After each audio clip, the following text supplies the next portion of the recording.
Eu, particularmente, sim, eu recomendo, é muito importante, né? Dependendo da idade da criança, né? Muito pequenininha, com 4, 5 anos, ainda está naquela parte ali da fantasia, imaginação, ela não entende muito a parte concreta. Mas, independente disso, é importante esse ritual de passagem, né? É importante a criança saber o que está se passando e entender que a morte vai fazer parte da vida, né? A morte é negativa, sim, é negativa, a gente sofre, a gente não quer se despedir do outro, mas ela vai passar por aquilo, vai passar com o peixinho dourado dela, com o gatinho, com o cachorrinho, com familiares. E quanto mais a gente conseguir voltar a ensinar, né, as nossas crianças que a morte faz parte do nosso contexto, eu, na minha experiência de quase 15 anos de formada, fica mais leve ela passar pelas futuras mortes, pelas futuras perdas. Porque senão fica no imaginário, né? Ai, a vovó virou estrelinha, o titio virou estrelinha, mas o que é ser estrelinha? Né? As crianças têm capacidade Sim. cognitiva para entender. Olha, desde cedo, quando um avô morreu, nós reunimos, explicamos, eles estavam sabendo que o avô doente, tinham visto ele com saúde, viram eles adoecer, né? Tinham seus 6 anos, 8, por aí, e eles acompanharam e nós falamos e os protegemos como? Explicando desde cedo sobre esse processo que a Cintia acabou de mostrar, né? Que as plantas morrem, o peixinho, tudo, que as árvores, ou seja, e também pessoas da família.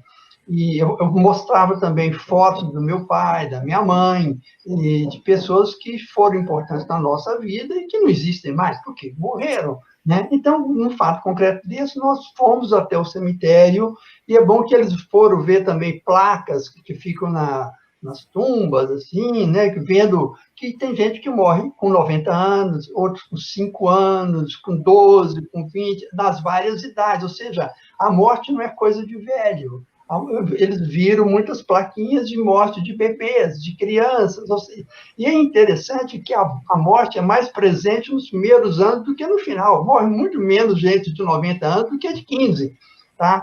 Então, a morte é muito democrática, ela cobre todas as faixas etárias. Então, eu levava meus filhos nisso também, sim. A gente participa de igreja onde é feito um ofício fúnebre, o caixão está na igreja, ou leva para o cemitério. Então, a morte sempre é muito falada na igreja.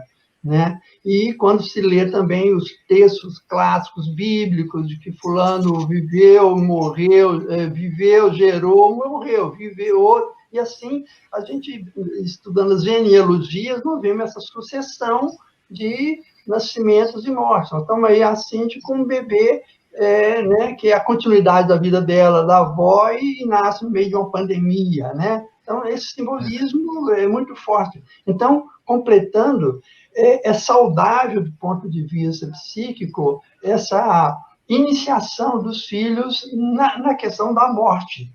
Os antigos faziam isso de uma maneira tão natural, não tinha como esconder, né? Não tinha como. Então, as pessoas assimilavam isso melhor. Nos últimos tempos, com a industrialização, é que começou a haver uma asepsia, uma separação. A nossa sociedade é muito supersticiosa com relação à morte. Interessante. Os antigos, não. Mas a gente acusa os antigos de serem mais supersticiosos em um monte de coisas, e são mesmo, em questões médicas e tal, mas com relação ao morrer, eles eram muito realistas. Tá? Agora, a nossa sociedade do bem-estar, da eterna da juventude, do cara de sucesso, a nossa sociedade que está criando hoje uma mitologia da eternização através de meios tecnológicos, de implantes, de próteses, há o mito da continuidade de vida no sentido de intervenção humana mesmo. Há muitos cientistas e proponentes de uma eternização do homem através de intervenções, de transplantes, de meio de uma ligação do homem e da máquina. Essa é a nova mitologia e utopia, né, que se busca em laboratórios. E daí trata-se de afastar qualquer vestígio da morte, ou se fala pouco. Né? Então, é importante que nossos filhos conheçam isso. Olha, vocês vieram de nós, e tem os avós, tem isso, mas há um ciclo que vai se renovando. Então, os pais que poupam os filhos porque acham que não é tão estético, não é tão bonito, aquela pessoa pálida, sem expressão, estão privando a criança de um elemento de realidade muito importante.